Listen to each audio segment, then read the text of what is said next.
Please, তোমরা তো জানো না কখন তোমরা মরবা।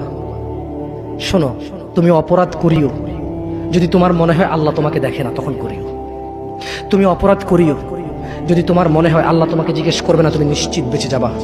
তুমি অপরাধ করিও যদি তোমার মনে হয় যে আল্লাহ তোমার জন্য জাহান্নাম নির্ধারণ করবে, আর তুমি আল্লাহকে বলবা আল্লাহ আপনি বললেই হবে না আমি জাহান্নামে যাব।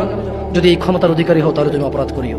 তোমাকে বলি, ইয়া মহিলা, মা, বোন, চাচা, চাচি, নামাজ ছাড়া মানুষ মুসলমান থাকে না। ওয়াল্লাহি আমি বলছি না কোথায় বাঁধবেন, তর্ক পরে। আমি বলছি আপনি নামাজটা স্টার্ট করেন। আমি বলছি না যে তারা ওই 20 রাকাত পড়বেন না 8 রাকাত পড়বেন। আমি বলছি যে আপনি পড়েন, 2 রাকাত হইলেও পড়েন। আমি বলছি যে আপনি ঈশার নামাজ 15 রাকাত দরকার নেই, আপনি শুধু 4 পড়েন। আমি কি বলছি সুন্নত বাদ দিতে? আমি বলছি যে তুমি পড়ছো না, শোনো, ভয় পেও না, ঈশার নামাজ 15 রাকাত তোমার উপরে ফরজ নয়। আমি তোমাকে না করছি না 15 রাকাত পড়তে, আমি বলছি যে তুমি নামাজই পড়ো না, 4 পড়ো। এই 4 রাকাত ঈশা না পড়লে তুমি মুসলিম নও, 3 রাকাত মাগরিব না পড়লে তুমি মুসলিম নও, 4 রাকাত আসর না পড়লে তুমি মুসলিম নও। দেখো আমাকে দোষ দিও না, বুখারী খোলো, সালাত অধ্যায়ে যাও, আযান অধ্যায়ে যাও।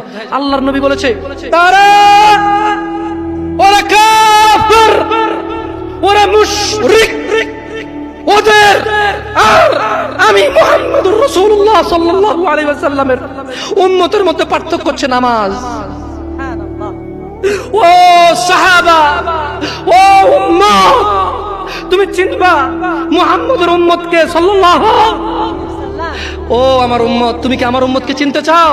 শোনো, তারা যারা আমার উম্মত না, আর এরা যারা আমার উম্মত, ওটা আমার উম্মত যারা নামাজ পড়ে না আমার উম্মত। তুমি আল্লাহর নবীর উম্মত ছাড়া কিভাবে মুসলমান হবা? তোমাকে আমি বলি নামাজটা ছাড়ি প্লিজ। তুমি যে যে অপরাধে লিপ্ত আছো ছেড়ে দাও, চেষ্টা করো, কিন্তু নামাজটাকে তুমি এখন থেকে করবা। তোমার ফজর মিস হওয়া চাই না। তুমি যদি সারা জীবন নামাজ না পড়ো আমার যায় আসে না। তুমি যদি সারা জীবন নামাজ পড়ো আমার কিছু লাভ আছে। তুমি নামাজ পড়লে নাকি আমি আমার লাভে কথা বলছি। শোনো, তুমি নামাজ না পড়লেও আমার লাভ আছে। কি? ইন্নামাল আমালু বিন্নিয়া। আমি নেকির উদ্দেশ্যে কথা বলছি, আমার নেকি হয়ে যাবে। কে ঠেকাবে? তুমি তো আর আল্লাহকে ঠেকাইতে পারবা না। তুমি নিজেকে না নামাজ থেকে বিরত রাখতে পারবা, আল্লাহ যদি নেকি দেয় ঠেকাইতে পারবা? তাহলে আমরা সবাই বলি